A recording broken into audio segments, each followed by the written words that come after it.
Welcome to the 28th episode of the Reading and Writing Podcast. I'm your host, Jeff Rutherford. Stay tuned for my interview with Danny Tobey, author of the new novel, The Faculty Club.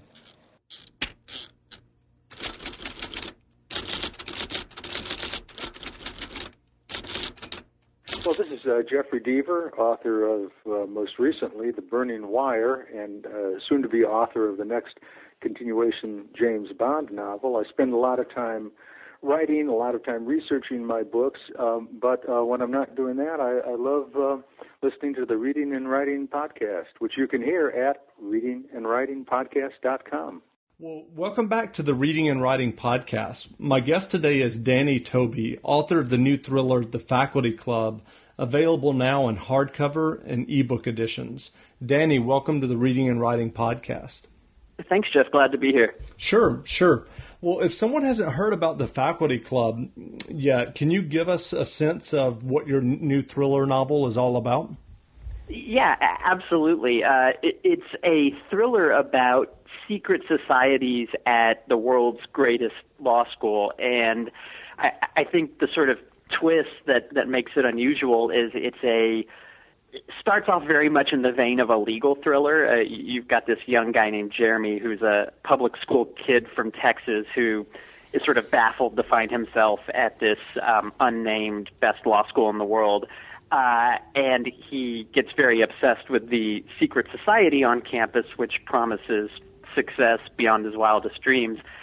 And where the twist takes place is that there's actually a supernatural or paranormal element to this club, which leads him into a world that leaves the John Grisham territory behind and goes into Dan Brown and almost Stephen King terrain. Interesting. So I know that some of your background that you grew up in Texas, correct? I did, yes. And so did you model some of the book about your own experiences in the Ivy League? Well, to the extent that that question asks if I was in a secret society, the answer is no. But the funny thing about that question... But you couldn't really say if you were, right? Exactly. I like to say that question can only be answered one way, no matter what the true answer is. Right. But actually, I was not in a true secret society, but I did a ton of research for the book. I was a public school kid from Texas, and when I went to Harvard undergrad and Yale Law School, and sort of felt continuously shocked and baffled to be at both places.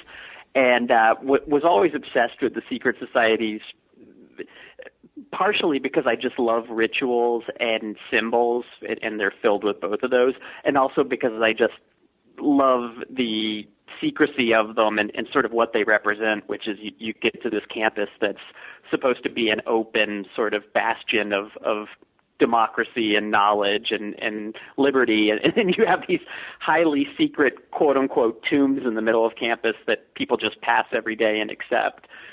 So yeah, I put a lot of the sort of feelings of being an outsider at these institutions and wanting to sort of know what was going on that animates the book. Absolutely. Sure. Well, I know that, most people know about the Skull and Bones Society at Yale. And I'm curious if you given the fact that you wrote this book, if you've given much thought about kind of the fascination that people have with secret societies, or do you just think it fits into kind of the America's love affair with conspiracies, et cetera?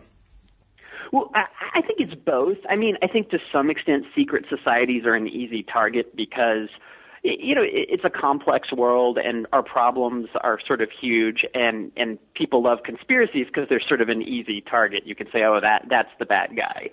But I do think, there is something to these societies in that incredibly powerful people tend to congregate together and try to preserve that power over time and pass it on to the next generation. So, I think they do it with or without secret societies, but secret societies are an incredibly convenient tool for people to do that. I also think secret societies have changed a lot over time. Sort of the theme of the book is the way the older generation can kind of hang on to power and make themselves immortal by controlling the next generation. And the next generation, what that means, it used to mean the next generation of blonde-haired, blue-eyed, prep school graduates, and now it's a much more multicultural world. And I think the Ivy League secret societies have become much more multicultural.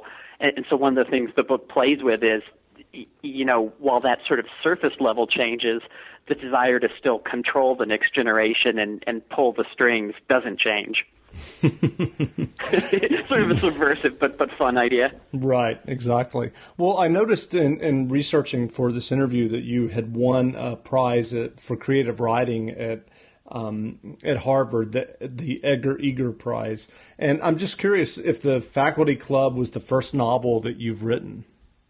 Yeah, it absolutely is. And it was sort of this breakthrough moment for me, because that prize was for my former style of writing, which was these, basically New Yorker style short stories that all, were sort of bittersweet, and they had the obligatory, moment of epiphany at the end where the character sees what a fraud it all was. And it's like the James Joyce groupthink that you get when you take creative writing classes.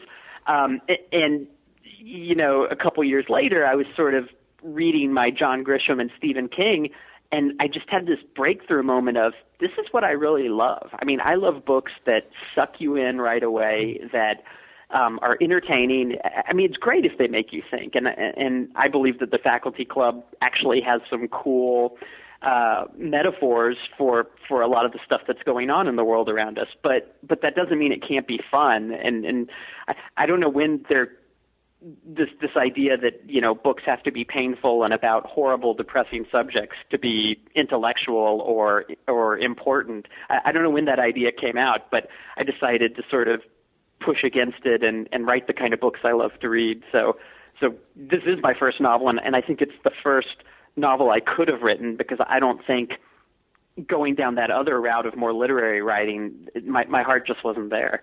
Right.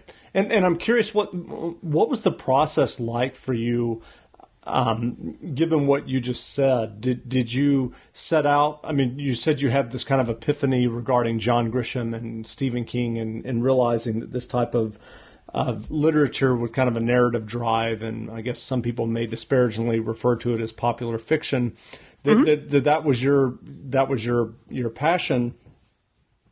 Did you then sit down and work out the plot, or did you have a light bulb moment in terms of the plot for the Faculty Club, or was it something that you had to work at?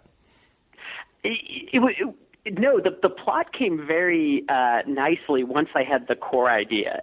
And the core idea was, I was at Yale Law School, and I love Yale Law School. I mean, the book is in no way, negative on, like, that was probably the happiest 3 years of my life. I met my wife there. I met amazing friends and teachers there. But I did see this process there, which I think happens probably at every school in the world, which is professors like students who adopt their, view of the world. And it's just natural. I mean, it's the way people like friends who see the world in the same way. But I started taking that a step further and thinking, well, what a great way to, if you wanted to have a fun conspiracy thriller, what a great way to control the world if you had this cabal of professors that were shaping the next generation of leaders to think and act in the way that you wanted them to, and then you could sort of send them out into the world, and they're the best and brightest and most handsome and most beautiful, and they could go on TV and basically do the things you want them to do. And so I took that idea, which I think happens in real life, and I gave it a healthy dose of supernatural panache by throwing in some surprise elements of how they might actually do that. And then threw in the obligatory hooded bad guys with long, scary knives. And the plot just sort of unraveled from there, like it just unspooled. I mean, once you've got that basic mystery and you know where it's going, then it just sort of explodes out. Sure. You mentioned your literary efforts before you wrote the faculty club. Have you always been interested in writing? Was that something that you have done from an early age, or do you have a particular memory when you realized that writing was something that you really enjoyed?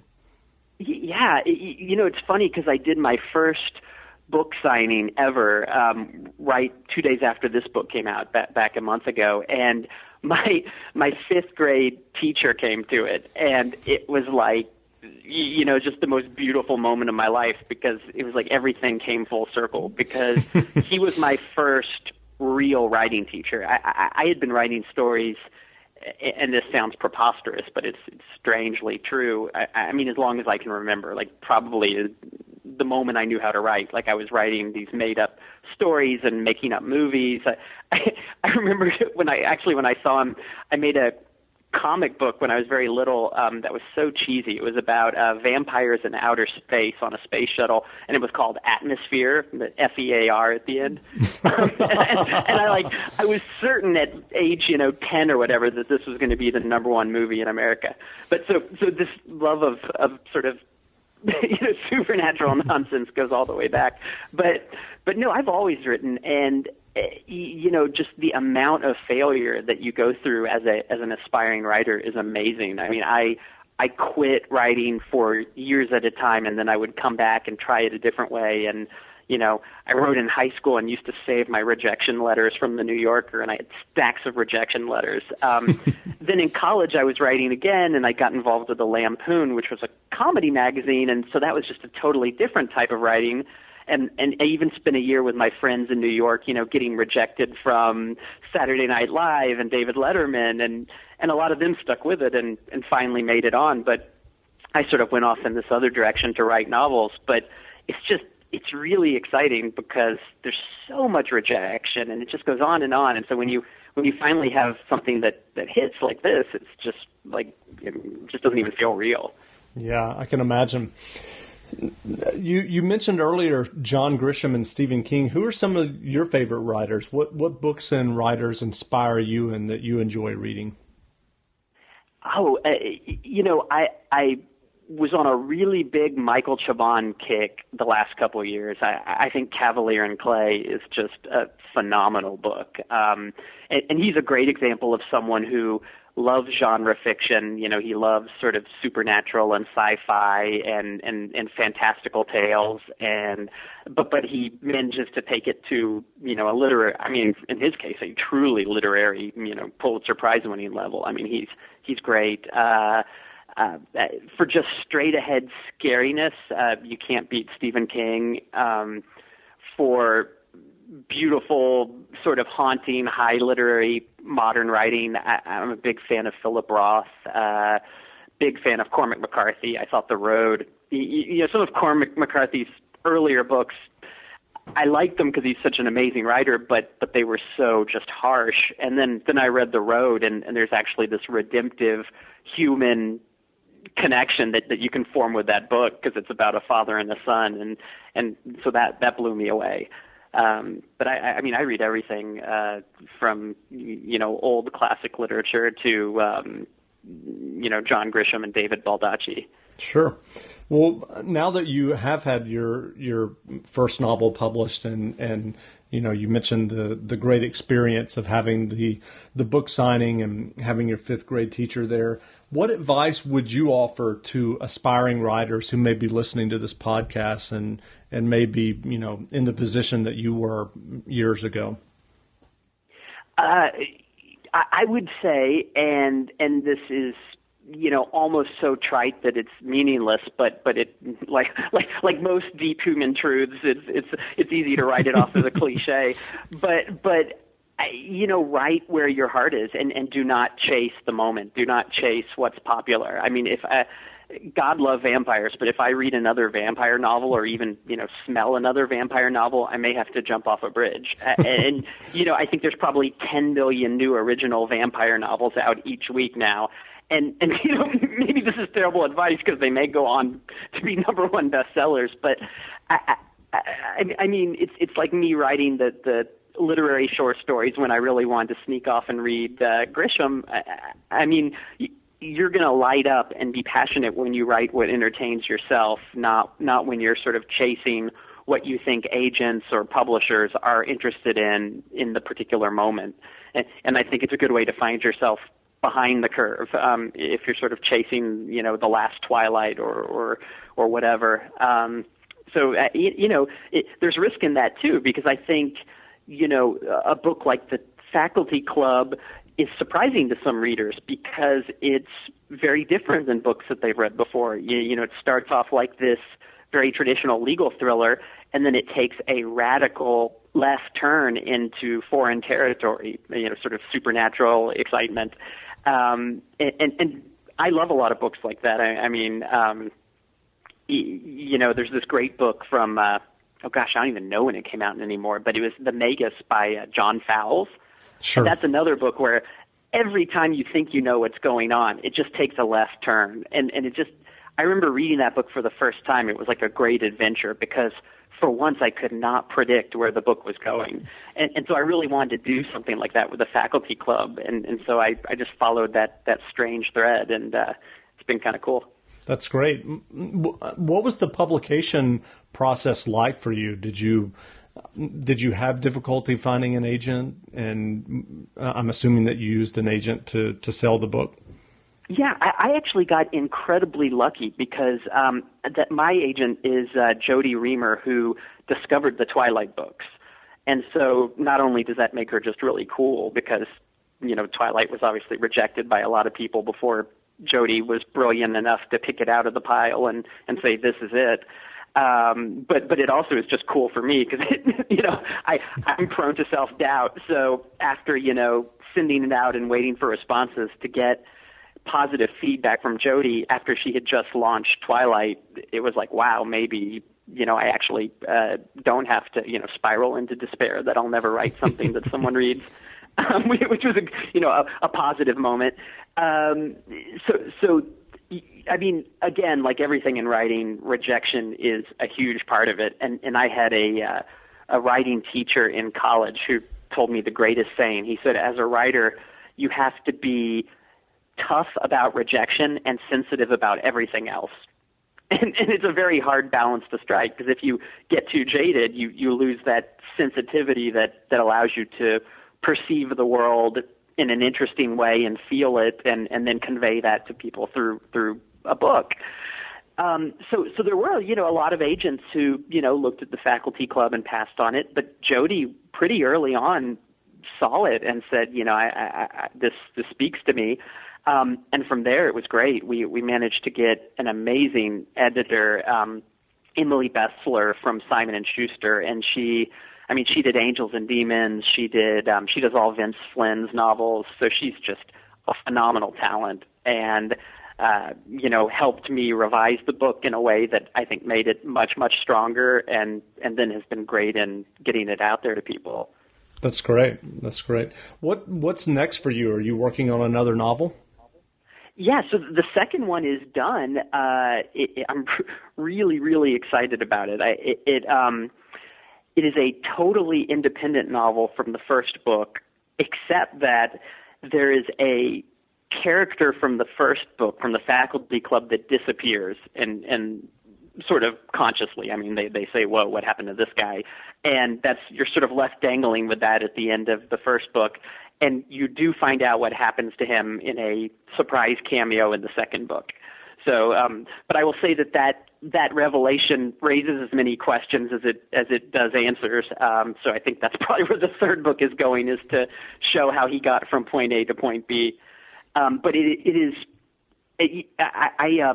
I did a strange detour into medicine. I did 4 years of medical school. So the second book is a medical thriller that also has sort of supernatural or paranormal elements that liven up the mystery. And so it's similar, but takes you through a different world and a different group of characters. So you have a law degree and a medical degree. I'm sure there are people listening to this who are curious, how in the world do you find the time to write? I thought the question would be why. That's usually the question I get from, my parents, my wife. How do I find the time? I was very lucky. The first book I wrote at the end of medical school, which I knew at that point I was going to be combining law and medicine and practicing law in the service of helping doctors and hospitals and people who invent great new medicines. So I didn't have to go through the process of interviewing for residencies as a practicing physician would. So in those 3 months that I had off, where all my friends were flying around the country in suits trying to get residencies, I wrote the first book, just all day, every day, just typing away. The second book I wrote while I was practicing law, so instead of 3 months, it took about a year and a half because, law is a demanding profession, and sure. Not even weekends, are necessarily free. So I just would wait till I had a free weekend and, put myself in a corner and write. And so I got it done, but it was a much more challenging process. Sure. Do you have a publication date set for the second novel yet? Yeah, so the idea is that it will come out a year from when the Faculty Club came out, so June of 2011. And do you have a proposed title or a final title at this point? I have a title that I guess is a secret because It will probably change 20 times.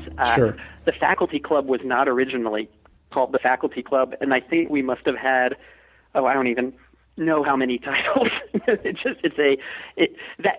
I think it is easier to write a novel than it is to name a novel. Sure. What was the title that you were using when you were writing the Faculty Club? I'm just curious. So the original title comes from a Shakespeare quote, which is very much the theme of the book, which is some rise by sin and some by virtue fall. And that's very much the theme of the book is, there are a lot of people in life who do the wrong thing and they get ahead. And then there's a lot of people who do the right thing and it doesn't work out so well. And that's, Shakespeare was, brilliant, obviously, and was hitting on this idea that deep down we believe that if we do the right thing, we'll be rewarded. And it's just not that easy. And that's something my main character in the Faculty Club has to come to grips with, because he has to basically give up everything to do the right thing. So the original title was Some Rise by Sin, which was sort of a cool Agatha Christie title, almost like And Then There Were None. Right. But it was incredibly hard for people to say. When you're talking to your friend and you say, oh, you need to read this new book, Some Rise by Sin, it almost sounded like sunrise. Sunrise. And as silly as that sounds, this is the benefit of having a brilliant publisher and agent. They said, look, it is so hard for a new book to break out and find an audience. You're competing against the internet and movies and other, established famous authors. You just got to have a title that people remember and can say to their friend, hey, check this book out. And so I trusted them, and they have consistently been right on everything like that they've suggested, and it became the Faculty Club. Great. Which is actually a really cool title because it, without spoiling too much, once you read it, it fits in. Exactly. Well, again, we've been speaking with Danny Tobey, author of the new thriller, The Faculty Club, published this summer and available now on hardcover and ebook. Danny, thanks again for joining us. Jeff, thank you. This was fun.